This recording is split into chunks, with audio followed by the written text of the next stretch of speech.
What's going on, everybody? It's Mecca here, and I just wanted to give a quick video on, kind of the state of keyword research, in my opinion, going into 2022. It's February right now, and why keyword research, whether it's low content, new content, no content, tons of content, whatever you're throwing up on Amazon right now, why keyword research might be kind of a waste of your time to focus on. Doing this for so many years now, keyword research has always been like the hot topic, right? You want a video to do well, talk about keyword research. You see everybody has tons of views on keyword research videos because for years it was such a thing that people struggled to fully understand and grasp. And it's like, you want to find the hot, sexy keyword that's going to bank you a lot of cash. That's like the thing, right? But that's not the case in 2022 at all. And it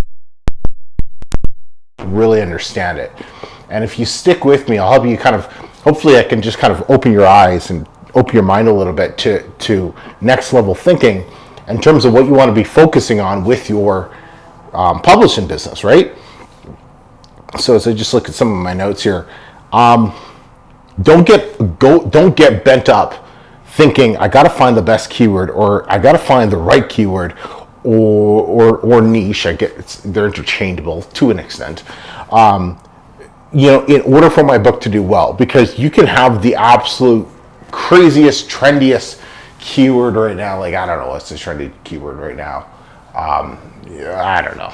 I can't think of any off the top of my head, but whatever trendy topic somebody's talking about, that keyword could be the thing. And you could use it, but you could make zero money because of this one thing. And if you don't understand this one thing, no matter what keywords you choose, no matter what you do with your book, you're never going to find great success with this business or any business for that matter.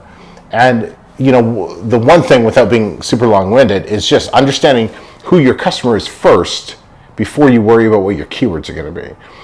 And, looking back to the books that I've published, some are over 100 now, and when I look back, the ones that did the best were the ones where I understood who the customer was.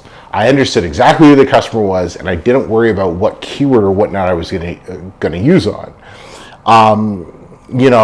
And that's kind of that's the same approach we're using with this current book. Right now, we call it the road trip book because we don't have a title. We have no idea what the keywords are going to be. We just understand a couple cool things. And this is what you have to understand. And if you understand this, you're golden and you'll figure it out. Keywords. We understand, one, who the customer is, right? We understand the demographic of them, what they want, what they're looking for. And because it's kids, we also understand what the parents are looking for and what they want. We understand it's a massive market. It's a travel space, so it's absolutely massive. And we don't need a big part. We're not trying to compete with National Geographic or Lonely Planet or anything like that, although those are some of the resources we're looking at for our book. We simply just need 1% of a small niche market. And we took the travel niche and we narrowed it down to United States, and we narrowed that down even further into road trips. And just understanding and then doing all the research, saying, "Hey, wow, there is a hole here. There is a need for this type of book. Nobody's fulfilling it right now. What can we do?" So doing all the research off Amazon, because a lot of your research should be done off Amazon. It should be done where your market, your customers are hanging out. Not a lot of our customers are hanging out on Amazon. They'll go to Amazon to buy stuff, but they're not hanging out there. And so understanding that you can, when you know the niche that you want to get into, and then you are that customer, so to speak. And I feel like this is getting long-winded. I'll try to stray back to the point that I'm making here, is if you don't want to worry about keyword research, make sure you're publishing in something that you actually enjoy talking about and building a business around. Because if you do, you will see things that your competitors, quote unquote, won't see. You will see things that your competition is overlooking. And you will create and design the book that answers the questions that your customers didn't even know they're asking, right? And, let's look at Apple, for example, right? I can't remember the exact quote, but, I believe it was Steve Jobs talked about, it's like, we create products for customers that they don't even know they want yet, right? So it's kind of thinking ahead, but he knows us as the Apple customer.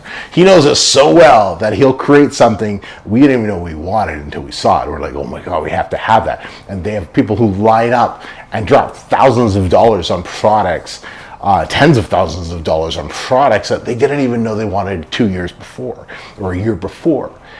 But he understands who his customer is. And you have to have that same approach with your books, right? So if you're getting into, I'm thinking finance for whatever reason, right? If you're getting into you want to do something in the finance space, whether it's like investing cryptocurrency, getting out of debt, mortgages, whatever it is, those are all money topics, and you can make a lot of money self-publishing books in that space on those topics. But if you know nothing about mortgages, right? If you don't know anything about cryptocurrency or investing or whatever, don't waste your time in it, because it's going to be too much of a struggle, because you're not going to understand all the nuances and things that those customers, those readers are actually looking for in books. And it starts with you, and that's the biggest mistake I see so many people getting into. They get into stuff that they don't understand anything about, right? They get into and they start doing books about things that they have no right talking about. And I did the same. I did computer programming, and I just picked it because computer programming, Raspberry Pi, and all that was like the thing a number of years ago. But man, oh man, did I struggle with those. Not like they made money, but I struggled with creating it into something bigger than a six-figure business, because it's computer programming and it's boring as to me. That's why. And that's why, and that was, it burned me out, and I hated it. And that's why it's so important to get into stuff that you enjoy talking about. Okay, now I feel like I'm running in circles. So anyways, watch this again if it didn't make sense. Hopefully that helps. Forgive me if it didn't. But I just wanted to kind of get some thoughts out on the camera here, share with all of you, as we are now that our outline's done and everything for this book. We just sent some illustration examples to two illustrators. I just wanted, so now we're starting to think, okay, what's the keyword? What's the title going to be for this road trip book? We don't know yet, but I'm not worried about it, because we're going to come up with something. I'm thinking traveling with kids. I don't know. I have to do some more data point research on traveling with kids, if that's something that's popular or popular enough. If there's a greater demand, it might be too generalized, or it might be, I don't know, I'm just thinking out loud. What do you guys think? But anyways, I just want to offer a couple thoughts here. If you like that, let me know. If not, watch somebody else. Till next time.